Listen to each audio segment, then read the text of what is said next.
Hey guys, Eric Barras here with Fort Worth Music Academy, and today I want to give you a guide to buying your first guitar. Whether you're buying a guitar for yourself or for a loved one or for one of your kids, this is going to tell you everything you need to know about what to look for and what to watch out for. So let's dive in. Now I'm going to recommend going the electric guitar route because electric guitars tend to be easier to play. Okay, I'm going to be basing my choices today on a few factors. Number one, price. Number one, dependability. And number three, ease of being able to find it. My top choice for under $200, if you are searching for someone who is under the age of 10 years old, you're going to want to get them the Squier by Fender Mini Bullet. Now here's what's crazy. A couple years ago, these guitars were $99 brand new, and then I saw the price jump up to $129.99 about a year ago, and then when the COVID-19 pandemic hit, they instantly jumped to $179.99. I'd never seen anything like it. So my recommendation is if you can find a used one, you can probably get it for about $100. But if you're gonna go buy new in the 3/4 size range, this is the way to go. They're dependable, they stick around, it's what I bought for my own children, and they're really easy to find. So that's my recommendation if you're buying for somebody under the age of 10.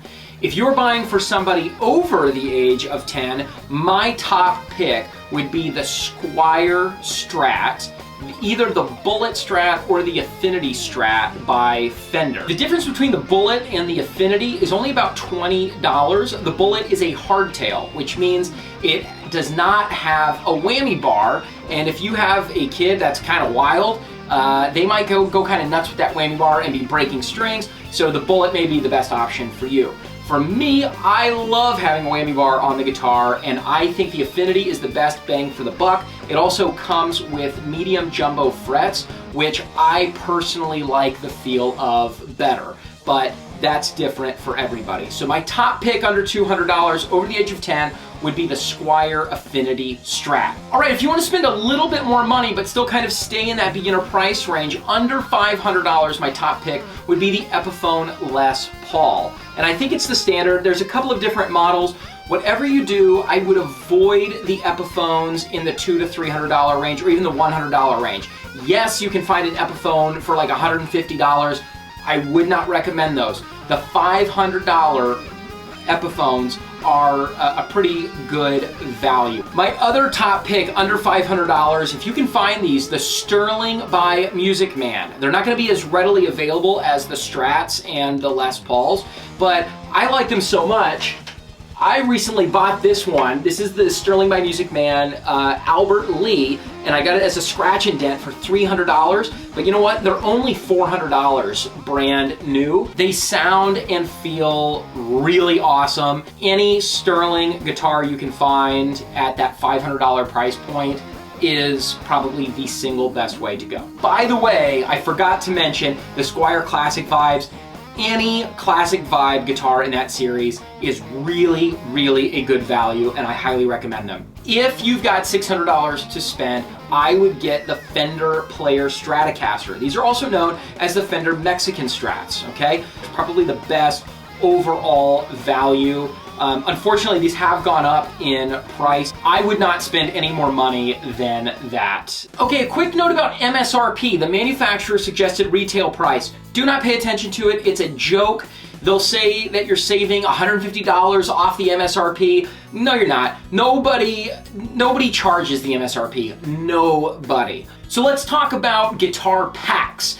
You may be interested in buying a package that comes with the guitar, the amp, the cable, the strap, and guitar picks, and usually a tuner. So you're kind of getting everything in one swell swoop. In one swell swoop, one fell swoop that way. The benefits of buying a guitar pack is that it kind of comes with everything you need to start out with. It makes it very simple for you as the buyer, especially if you're buying for a loved one. I would recommend getting the Strat Pack if you are going to go this route because it comes with the Bullet Strat or the Mini or the Affinity. I think each of those comes with the option of being in a pack. I would not do the Epiphone pack because it's coming with the like $100, $150 version of Epiphone, and I don't recommend those at all. I personally think the best way to go is to buy a guitar and an amp separately, because the amp that comes with those Strat packs is not very good, and it's just not gonna do you justice for a very long time. I personally would recommend the Fender Mustang, the intro level amp that they have. They're about $150 new. You can find them used for around $100. You'll just have to purchase a cable and a pack of picks and a tuner and a strap separately if you go that way. Okay, a quick note about buying used guitars. If you can find any of these guitars used, you're going to save about 20 to 30%. So if a guitar costs $500 brand new, you should plan to pay about $350 for it used. And this is a really great way to go. Buy used whenever you can. If I can find a used version of the same guitar, I'm gonna do it. Most people treat their guitars quite well, and most people who buy guitars don't even play them that much. I wouldn't buy a used guitar from me because I play the heck out of them. But most people who buy guitars, when it comes time for them to sell it, they have not played that much. And they don't have a lot of miles on them. All right, let's talk about double locking tuners. Watch out for these. Avoid buying a guitar for a new guitar player that has double locking tuners. So Ibanez, Schecter, Jackson, some of these brands that cater more towards the rock and the metal side of things might have double locking tuners. Let me show you what that looks like. These are double locking tuners, and they are a pain to deal with as a beginner. You want a guitar bridge that looks more like this. You can also just ask your sales rep, hey, are these double locking tuners or are they regular tuners? All right guys, so I hope this has been helpful. Let me know in the comments below if you have any questions. You can call us at 817-420-6462 or email us info@fortworthmusicacademy.com if you have any other questions about this or anything else related to guitar or music. I wish you the best of luck on your search to find the perfect guitar. I've been Eric, and I hope you guys have a great day.